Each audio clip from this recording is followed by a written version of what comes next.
बता रहे हैं कि कैसे अमेरिका अटैक के बाद परिस्थितियां बदल गई है। ईरान इजराइल युद्ध एक बार फिर से और ज्यादा भीषण होता जा रहा है। लेकिन इस बुलेटिन में आगे बढ़े इससे पहले हम आपको बता दें कि एक बड़ा इनपुट, एक बड़ी खबर आ रही है अमेरिका के हमलों से जुड़ी हुई कि अमेरिका ने इन हमलों से पहले ब्रिटेन को भी इसकी जानकारी दी थी। आपको बता दें कि इससे पहले यह भी बताया गया था कि अमेरिका ने इसकी जानकारी इजराइल से साझा की थी, लेकिन अब यह भी इनपुट आ रहा है कि ब्रिटेन को भी इसकी जानकारी दी गई थी।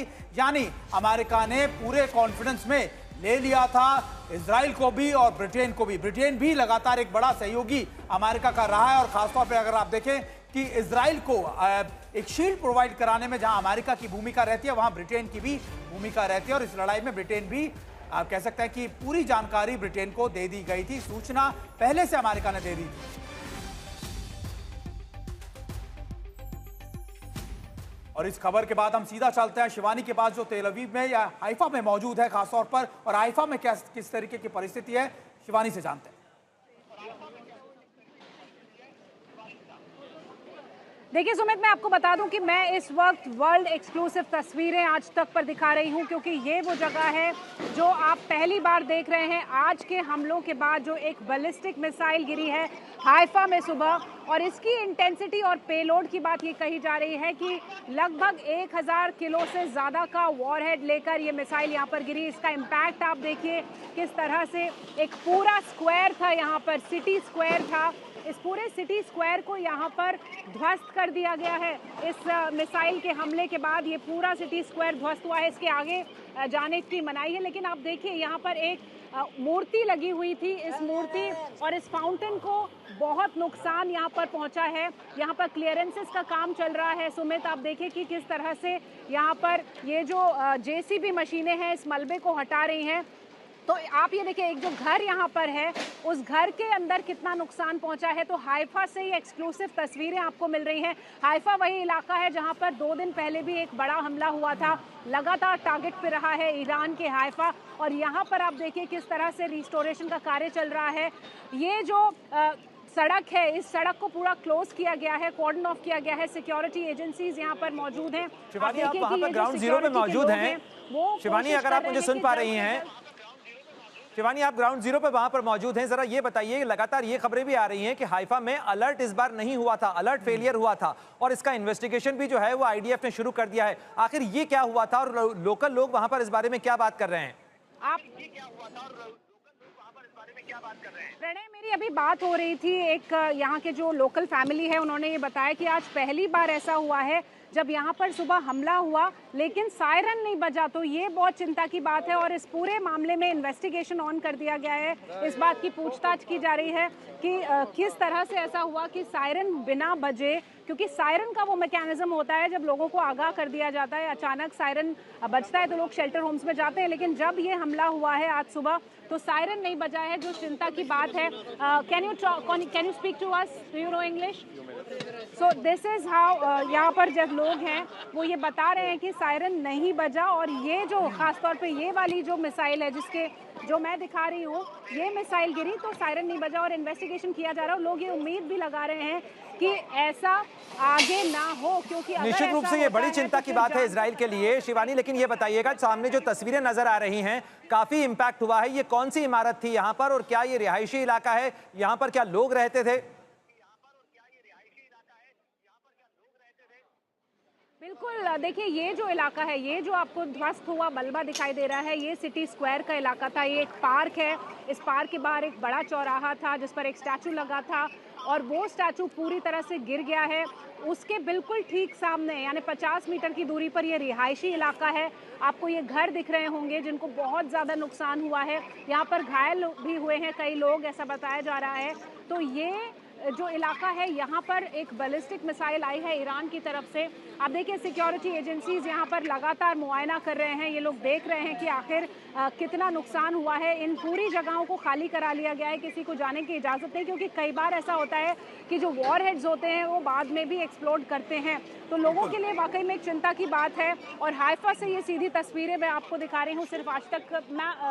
तो मैं ये जानने की कोशिश कर रही हूँ कि क्या यहाँ पर हुआ। There were some reports that the sirens did not sound. Can you speak to us about it? Okay, so यहाँ पर कई लोग हैं जो बता रहे हैं कि Are you staying here? Are you a resident of this place? What happened in the morning? Can you please speak to us about it? No, I wasn't in the morning here. Okay, okay. So there are some reports that sirens were not sounded. Do you know about it? So देखिए यहाँ पर जो लोग हैं वो किस तरह से यहाँ पर इकट्ठे हैं वो देख रहे हैं और वो हैरान है कि आखिर ऐसा क्यों हुआ कि सायरन नहीं बजा। और ये सिर्फ एक इलाका है जिसकी बात मैं कर रही हूँ, ऐसे तमाम दूसरे इलाके हैं जहाँ पर और ज़्यादा नुकसान हुआ है। हाइफा के अंदर भी वो तस्वीरें भी मैं आपको दिखाऊंगी, लेकिन फिलहाल आप देखिए कि किस तरह से यहाँ पर हाइफा के अंदर जी बिल्कुल शिवानी, क्योंकि आप सुबह तेल अवीव में भी थी, आप लगातार बताती भी रही है, आप दिखाती भी रही है, जो आप तस्वीरें लगातार दिखा रही है। आप सुबह तेल अवीव में भी थी, आप हाइफा पहुंच गई है। ज़्यादा विध्वंसक तस्वीरें आपको कहाँ नजर आ रही हैं, किस तरह, क्योंकि दोनों ही सिटीज़, दोनों ही इलाके जो थे वो ज़्यादा प्राइम टारगेट थे ईरान के, और दोनों में ही कहा जा रहा है कि ज़्यादा आप कह सकते हैं इम्पैक्ट पड़ा है। लेकिन आप क्योंकि ग्राउंड पर मौजूद हैं, कहाँ आपको दिखता है कि ज़्यादा नुकसान इस समय पहुँचा है? देखिए नुकसान यहाँ पर बहुत बड़ा है क्योंकि जो मिसाइल की इंटेंसिटी है वो यहाँ पर मुझे ज़्यादा नज़र आ रही है, क्योंकि तेल अवीव भीड़ भाड़ का इलाका है, वहाँ पे मल्टी स्टोरी बिल्डिंग है, तो इम्पैक्ट वहाँ ज़्यादा दिखाई दिया, लेकिन कांच वहाँ पर टूटे। और ये if I speak to you, were you here when this happened in the morning? I was close by. The missiles came before the alarm. I heard it was hypersonic missiles, and It was a hypersonic missile. yes. What was the structure that has destroyed? The structure is a pizza place and a pub and a culture place of all the people around, all the young people. And did you hear the alarm before the missile came? Did you hear the siren sound? The alarm came after it. Also, saw our missiles in the sky. It was against another missiles of Iran, but these missiles hit and And siren came later. yes. Okay. So आप देखिए इस बात की पुष्टि यहाँ के लोग कर रहे हैं कि सायरन कुछ देर में बजा, ये एक टेक्निकल फॉल्ट था, आईडीएफ का ऐसा मानना है। लेकिन इम्पैक्ट की जहाँ तक बात है, आप मुझसे पूछ रहे थे कि तेल अवीव में ज़्यादा इम्पैक्ट दिख रहा है या हाइफा में, तो हाइफा में जिस तरह का, जिस इंटेंसिटी का इम्पैक्ट है वो कहीं ज़्यादा है तेल अवीव से, क्योंकि ये हाइपरसोनिक मिसाइल्स थी जिसने बहुत एक बड़े स्ट्रक्चर को यहाँ पर नुकसान पहुँचाया है। जो नुकसान मैंने तेल अवीव में देखा था वो कांच की इमारतों में देखा था, वहाँ पर क्योंकि उस तरह का कंस्ट्रक्शन है, मल्टी स्टोरी बिल्डिंग्स हैं, नई बिल्डिंग्स हैं, तो उनको भी नुकसान ज़रूर हुआ है। लेकिन जिस तरह का नुकसान यहाँ दिखाई दे रहा है वो नुकसान, उसकी इंटेंसिटी, उसका पेलोड, उसका जो वॉरहेड था मिसाइल का, वो ये बता रहा है कि उसके अंदर बहुत अधिक मात्रा में ये जो विस्फोटक था वो लगाया गया था। तो हाइफा की हालत ये है, आप देख सकते हैं। और ये सिर्फ एक इलाका है, मैं कोशिश करूंगी कुछ देर में कि जो पोर्ट का इलाका है जहां पर पिछले 2 दिनों में हमले हुए हैं वहां से भी कुछ तस्वीरें लेकर आऊं। लेकिन हाइफा में आप देख सकते हैं कि किस तरह से इस वक्त रेस्टोरेशन चल रहा है और एक बड़ा हमला यहाँ पर आज रिपोर्ट किया गया है, जिसका बिल्कुल आपका रुख दोबारा से करेंगे शिवानी। आप थोड़ा सेफ भी रहिए, क्योंकि लगातार इन इलाकों में हम देख रहे हैं कि ईरान की तरफ से ज्यादातर बैलिस्टिक मिसाइल लगातार दागी जा रही है, तो आप सेफ भी रहिए और इन इलाकों से रिपोर्ट भी करते रहे, हमें बताते रहिए कि आखिरकार किस तरीके के अटैक्स ईरान की तरफ से किए जा रहे हैं। हमारे साथ एक बड़ा पैनल है हमारे एक्सपर्ट्स का। पीके श्रीवास्तव सर, जिस तरीके से शिवानी ने भी हमको दिखाया कि देखिए कैसा इंपैक्ट हो रहा है, और प्राइम सेंटर या फिर आप कह सकते हैं जो प्राइम लोकेशन है जहां पर सबसे ज्यादा अटैक किए जा रहे हैं वो हाइफा और तेल अवीव ही है। और ईरान की पूरी कोशिश है कि इन इलाकों में ज्यादा से ज्यादा विध्वंस हो, ज्यादा से ज्यादा नुकसान हो। शायद ईरान ये जानता है कि भले ही उसके पास अभी वो ऑप्शन ना हो कि सीधी जंग के अंदर, लंबी जंग के अंदर जा सके, लेकिन नुकसान ईरान भी पहुंचाना चाहता है इजराइल को। बिल्कुल सही कह रहे हैं सुमित। ईरान चाहता है जो उसके पास बचे खुची ऐसी मिसाइल्स हैं जो कि इजराइल तक ट्रैवल कर सकती हैं, उसका मैक्सिमम इम्पैक्ट वो इजराइल के ऊपर दिखाएं। और जहाँ तक सवाल है इजराइल के पास फर्दर मिसाइल्स का बनाने का या कहीं से सप्लाई चेन से लाने का, वो रास्ता एक तरीके से कटा हुआ है और वो नहीं पहुँच रही हैं। तो ईरान को भी अपनी मिसाइल्स को बहुत सोच समझ के इजराइल पर यूज़ करना पड़ेगा। इसीलिए उसने 2 इलाके ऐसे चूज़ किए जो तेल अवीव और हाइफा, दोनों वहाँ के सबसे सघन जनसंख्या के हिसाब से और बहुत ही इम्पॉर्टेंट वहाँ की बेसिस हैं। हाइफा जो है वो पोर्ट सिटी है और तेल अवीव तो पॉलिटिकल और बाकी सबका एक गढ़ माना जाता है। अगर आप इन सबको मानते हैं तो वहाँ पर जो इम्पैक्ट होगा वो सबसे ज़्यादा दिखाई देगा। और जैसा अभी मैं सुन रहा था आपके रिपोर्टर को जो वहाँ से आई से बहुत fearless रिपोर्टिंग कर रही हैं शिवानी, वो कह रही थी कि जो बॉम्ब गिरा है वो 1000 kg का उसका पेलोड था। अगर ये बॉम्ब है कि जो वहाँ गिरा है, मिसाइल गिरी है, वो मिसाइल सेजिल मिसाइल है, जो हाइपरसोनिक मिसाइल है, वो 1000 kg कैरी कर सकती है। बाकी जो मिसाइल्स उनके हाइपरसोनिक हैं उनका करीब करीब 500 kg के आसपास का पेलोड है।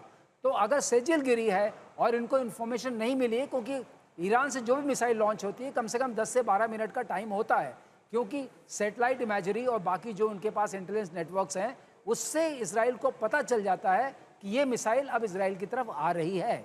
वो प्रेडिक्ट कर सकते हैं। उसके बावजूद वो सायरन क्यों नहीं बजा?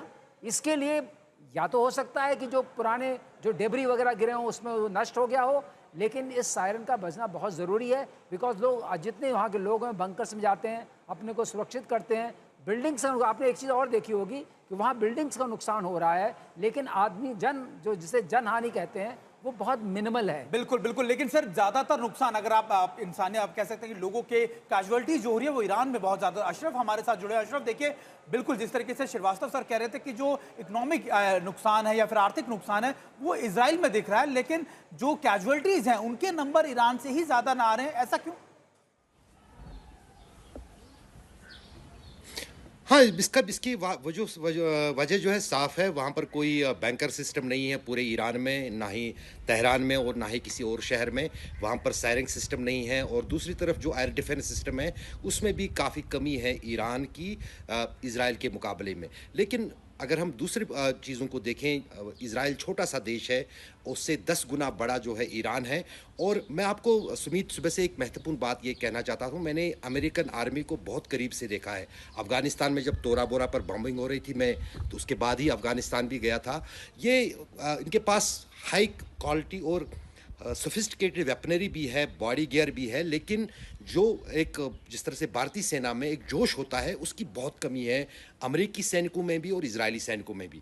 तो जाहिर है कि हर एक मिशन के पीछे मैन चाहिए, उसके पीछे एक जज्बा चाहिए, जो ये दोनों देश जो है लैक कर रहे हैं। और वेस्टर्न कंट्रीज़ का ऐसा ही हाल है। आपने 2-3 दिन पहले एक परेड देखी होगी जो ट्रंप ने अपने जन्मदिन पर आयोजित करवाई थी। वहाँ पर पूरी तरह से पोल खिली कि कितनी डिसिप्लिन्ड जो है वेस्टर्न आर्मीज है, और अमेरिका की आर्मी भी उसमें आती है। और दूसरी तरफ अफगानिस्तान की मैं बात कर रहा था, ये दरअसल चाहे जो गल्फ में बेसिस हैं जहां पर अमेरिकी सैनिक 40 से 50 हज़ार तैनात है, वो उनकी सुरक्षा के लिए उन देशों की सिक्योरिटी को ही उन्होंने रखा है।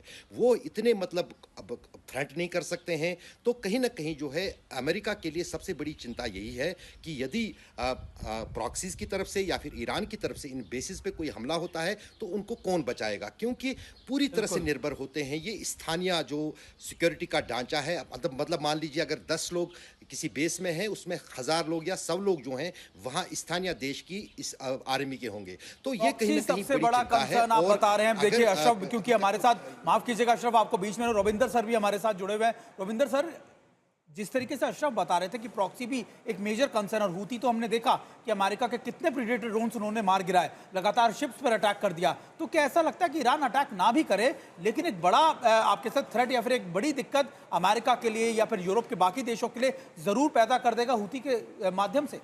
Not only Houthi, definitely yes, exactly जो प्रॉक्सीज आप कह रहे हैं, यहाँ बात हो रही है। देखिए इराक में है मिलिशियाज, हिजबुल्लाह है, चाहे बॉडी डिकैपिटेट हो गया, हमास तो चल ही रहा है, उसका कुछ खास दिखता नहीं।